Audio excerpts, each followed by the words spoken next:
Jesmo li u eteru? Ajde jedan komentar na pjesme.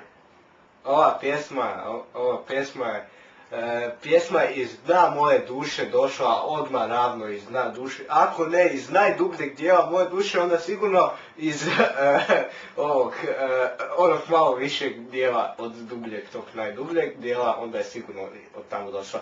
Uglavnom, pjesma je vrlo rađena sa velikim osjećajima. Ja ne mogu objasniti koliki su osjećaji unijeti u ovu pjesmu, jer ta pjesma je nešto ima u toj pjesmi. Morate mi vjerovati, ima nešto u toj pjesmi. Morate zato slušati pjesmu.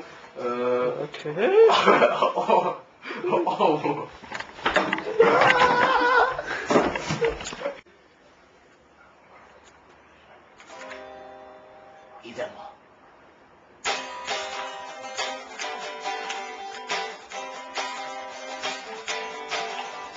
Neko mi je ušao u kuću, nije znao gdje se pali svjetlo, pa se zato razbio po stepenicama.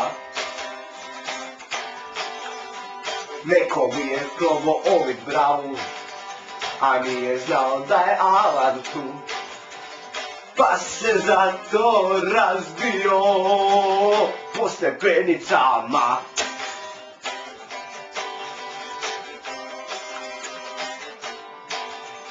Neko mi je ukrao televizor, a ga nije mogao nosit, pa se zato razbio. Gdje? Po stepenicama.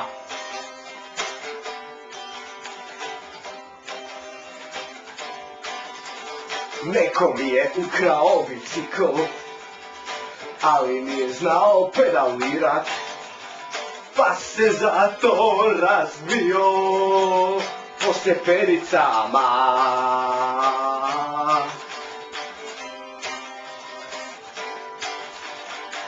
Komu je kriv što je nespretan, zbog toga mu je život zajeban. Uvijek se razbije po stepenicama. Po stepenicama, po stepenicama, po stepenicama, po stepenicama, po stepenicama, po stepenicama, po stepenicama, po stepenicama, po stepenicama, po stepenicama,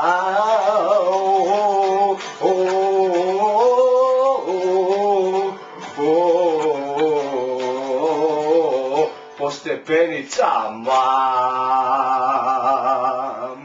Imam novog dečka i zaboli me zečka. Daj, šuti!